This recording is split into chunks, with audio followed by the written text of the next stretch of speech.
Hey boys and girls, welcome back to Monroe Live. We're here at SACU and I'm here with Arweed and we've all met before, and today what we're going to do is find out what's been going on at SACU since the last time we were here. So Arweed, why don't you give us a little description of what the itinerary is going to look like? Yeah, so after the visit last time, we have now really developed our technology further, which is using additive manufacturing technology to make batteries. And as we develop all the components to print full batteries, we are now in the situation that we launch our platform to print electrodes. Electrodes, cathodes, and anodes are the key component of a battery. They represent more than 50% of the cost of the battery, so it's very important to master that process. And we are applying the additive manufacturing process that just uses dry material, no solvents. We are applying this right now to the cathode, printing the anode, and we'll take a look today at how we print this material, the cathode, on our platform, what the results are in terms of the power the battery can create, even with a dry processed cathode, and also the adhesion test, for example, which is a very important quality criterion for a different process to make an electrode.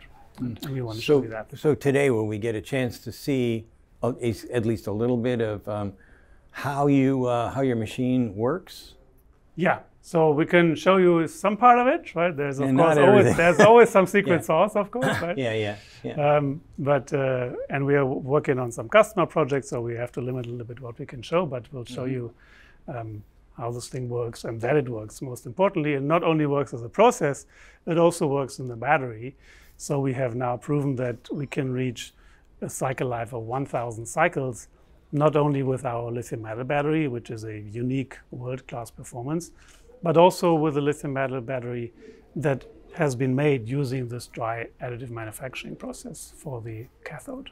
1,000 cycles is a big deal. Yeah, that's what everybody kind of like tries to shoot for. Yeah, and at the same time meeting all commercial criteria. You know, you can always make one small sample that can do something, but then you may miss out on all the other criteria. And we have paid attention and are continuing to pay attention to meet all commercial criteria, all the way from UN 38.3 certification that we have already achieved, all the way to not having voltage loss over calendar life and doing overcharge and overdischarge. All of these criteria we have looked at. And our lithium metal battery has gone through that certification successfully. And as a company, we are licensing that technology to any manufacturer who wants to manufacture it. And we are, in parallel to developing that battery, we are now focusing on the process of additive manufacturing and applying this to the battery. To our battery, on the one hand, which we have proven to work very well.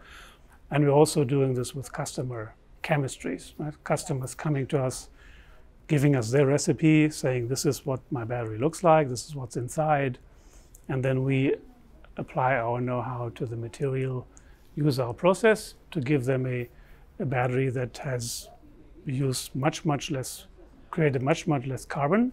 So the carbon emissions can be reduced by 40% on a factory level, on the process level 55%, just by replacing this today's wet coating process that uses solvents, uses a lot of heat to evaporate the solvents.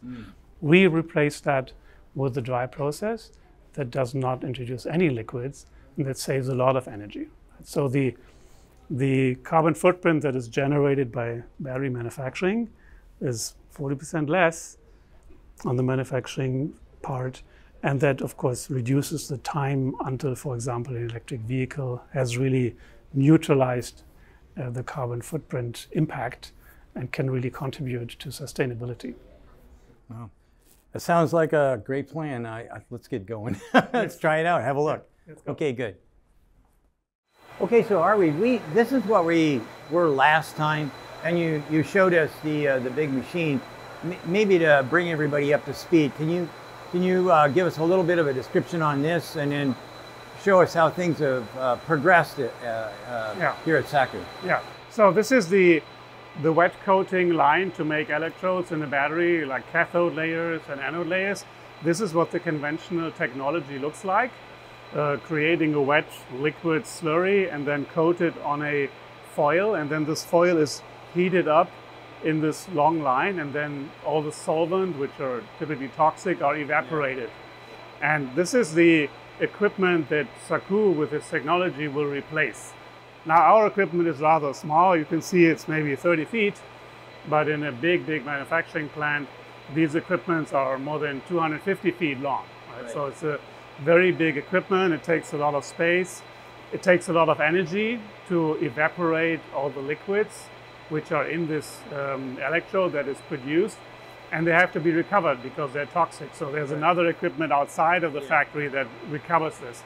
And all of this is replaced and eliminated due to the new process that SAKU has developed, which is purely dry processing. So using additive manufacturing, which is like 3D printing, with dry materials, dry powders. So there's no solvents to be added to the battery material. It's just dry powder that is deposited onto the layer, onto the film, to make an electrode, to make a cathode, the one electrode, and an anode, which is the other electrode. And with this process, we don't need all of this equipment. So if we move from this to your machine, how much air recovery or solvent recovery or whatever, is it completely eliminated? Yeah, it's completely eliminated. So there's no liquids at all in the process. So we don't add the material, the solvent, which typically has to be bought, right, and also recovered, purified again. So there is a permanent loss that has to be topped up. We don't need any of this. We don't need the energy to evaporate it because there is no liquid. And we don't need the space to do that. Right? Our machine will be a fraction in size. It will not be 240 feet or 250 feet or more. It will be around 30 to 40 feet. Right. So much smaller, but still have the same throughput. Right? So still have the wide ability to coat wide foils. But since we don't introduce liquid, we don't have to get liquid out of it. Right? We create the dry cathode using an anode using dry material right from the start. And you can only do this once you have managed to understand how to make this dry material behave in the right way. We give the material the properties so that it can move in the right way in this process.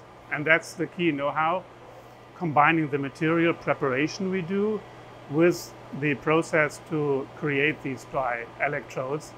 And in the combination, it only works in this combination, right? So it's the material science know-how. The great thing is we can apply it to every formulation. So we don't need any special materials to it. We can take the customer material that the customer has chosen for their battery, be it a high energy cathode or a graphite anode, and we can take that material set. We do a pre-processing with this material, which is our intellectual property, to make it fit to the printing process. Right? And it only works if you do the two. You do the pre-processing and then the printing. And that's the key enabling technology. So I want to start here first and show you what the difference is that we just discussed about making a wet process cathode and making a dry process cathode. So you can see here, this is how normally a cathode would look like, right? It's a small battery cell, a very nice layer here. It's made with solvent in this big machine that we want to replace, right? And this is what actually goes in the battery at the end. Now we have developed the process to make this in a completely dry way, right? And these are these samples here. Let's see if they're open. So here you see that's a sample that is made completely dry, and it does not have any difference, right? It's a uniform layer, which is very difficult. If you imagine you have only dry powder, dry particles, and you want to very uniformly deposit them, that's very difficult. But if you pre-process the material and use our printing process, then you can actually make these very uniform layers. Right? So it really looks the same, right, at the end. It's the same result using a dry process versus a wet process. Now, how do we do this? You may remember last time we talked about the powders. So we are preparing the powder in a way that the powder moves in the right way to be able to go through the printing process and be uniform. Now this is, for example, a cathode powder that we have pre-processed, which now if you move it, you see it's really moving nicely. Yeah. You can actually manipulate it while it's moving. And the same applies for anode, right? Here we have an anode powder, a graphite powder, which also we have adapted without changing the electrochemical properties. Right? It will still have the same properties in the battery. It will do the same performance in the battery. We'll see this later on these charts.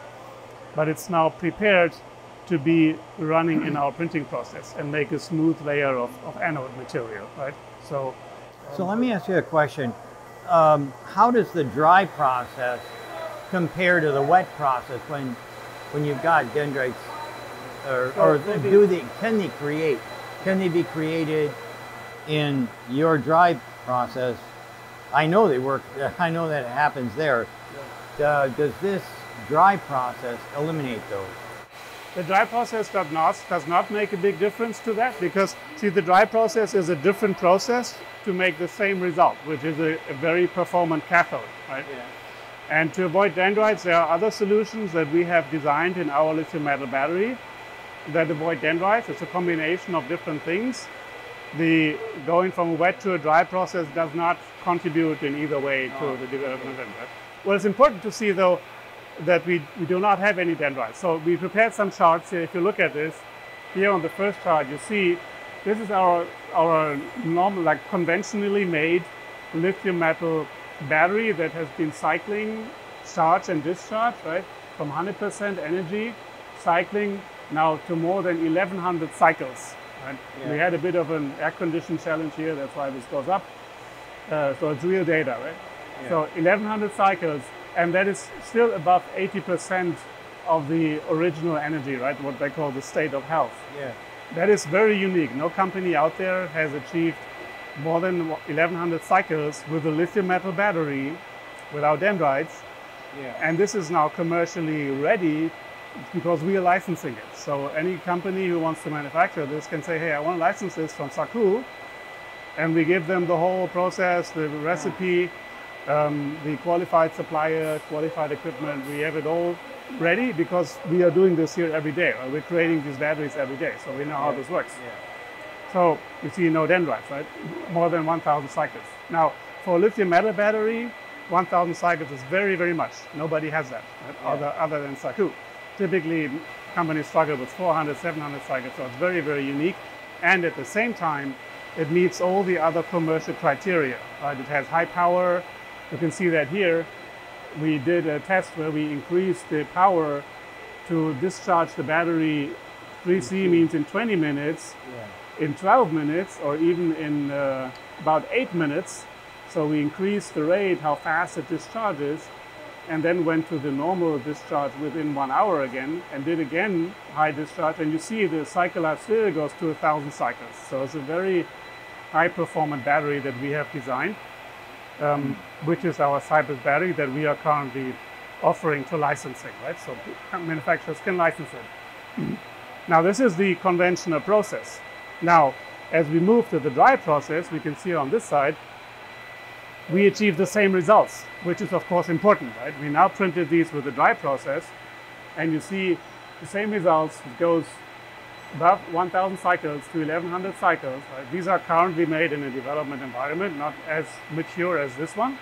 But you see, what nobody else has, even in a wet process, we have already achieved in a dry process. Right? We make these cathodes here in this battery in a completely dry process. There's no solvent recovery, and we would also achieve the 1000 cycles.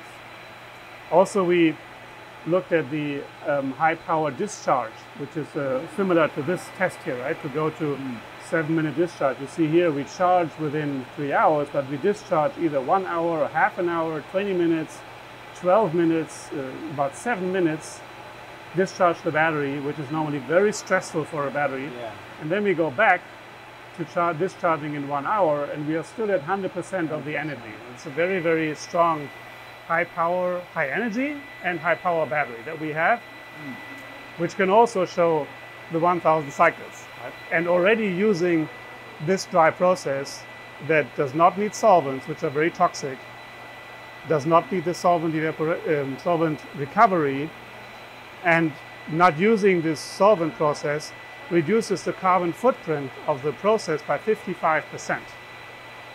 So on the factory level, it's 40% less carbon footprint just for this process that we just looked at versus our new process, 55% reduction of carbon footprint, because you don't need all the power and the energy to evaporate the solvent from the coating. We now talked mostly about cathode, but I also have here an anode sample. So this is a dry printed anode, right, with graphite anode, so not lithium metal in this situation. Dry printed graphite anode, where you also can see we can do this process here with this anode. This gray one is the anode powder. With the anode powder, we can also apply the process to anode powder, right, to graphite or silicon graphite. And as a company, as SAKU, we are asking our customers to provide their chosen material set, and we take it, we adapt it so it fits the process, and then we run their material on our process and create these cathodes and anodes without using solvents and with much less carbon footprint. So what we want to show next is to make an adhesion test. So what is very important for these cathode materials, that as they are going through their life and they're charging and discharging over and over again, we don't want this black layer of cathode to be going off of the aluminum foil that's in the middle. So the adhesion has to be very good, right? It has to stick to the metal. And we have also mastered our process so far that we have very good adhesion. There are other dry process technologies out there, but the adhesion is not really on the right level. And we wanted to show you how we do an adhesion test here to show you that this layer is really not coming off when we do the test. Okay?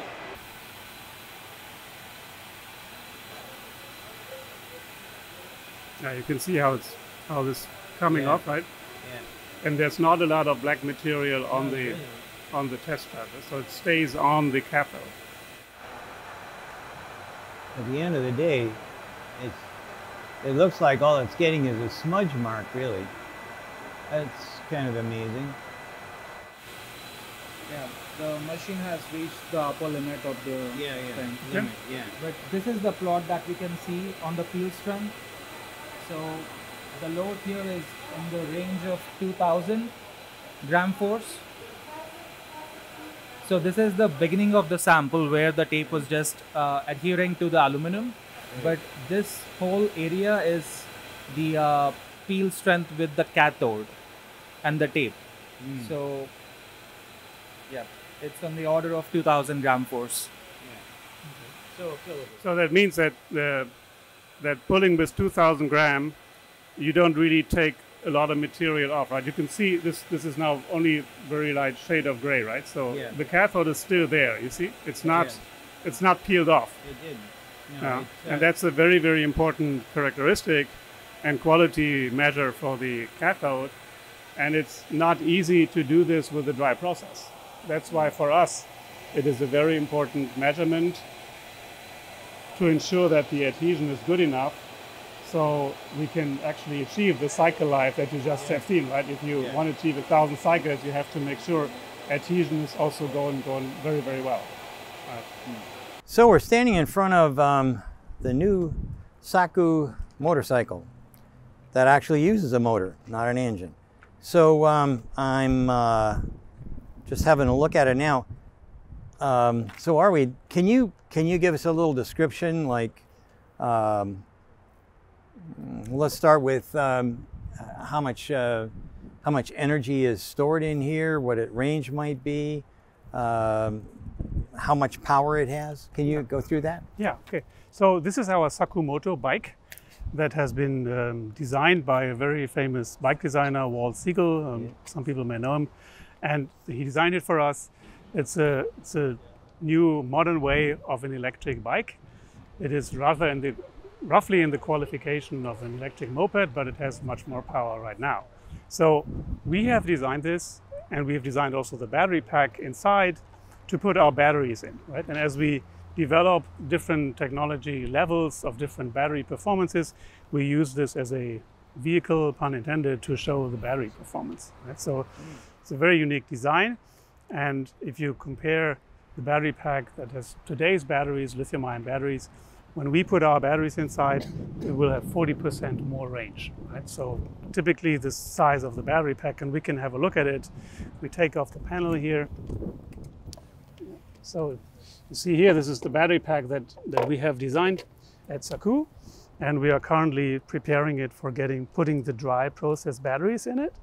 So with a lithium metal battery, dry process, this has 40% higher range. Of course, the range always depends on how you drive it, but this is really our design here, the battery pack and the battery performance. And as we develop higher and higher energy batteries and different process batteries, lower carbon footprint, we put them in this battery pack and showcase them with this bike. So what's the power inside here? How many kilowatt hours or whatever does that have? So this with a normal lithium-ion battery, it has about 1.7 kilowatt hours. And when we put our lithium metal battery inside, it's going to be 40% more, so roughly like 2.3 kilowatt hours, which immediately transfers into the higher range, right? So why don't we show you how it works? Yeah, let's pop the cover back on. Yeah, let's pop the cover back on and have it take a ride.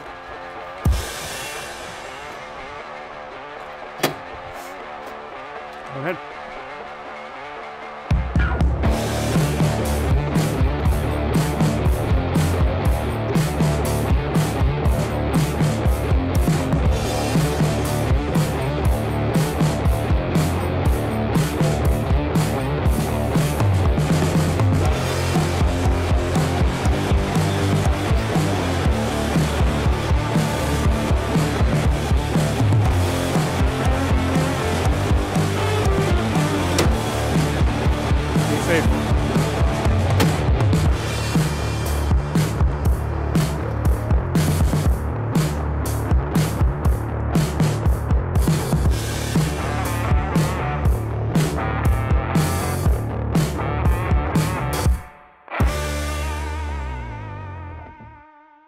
Well, I will tell you it's fun. That I was semi-nervous that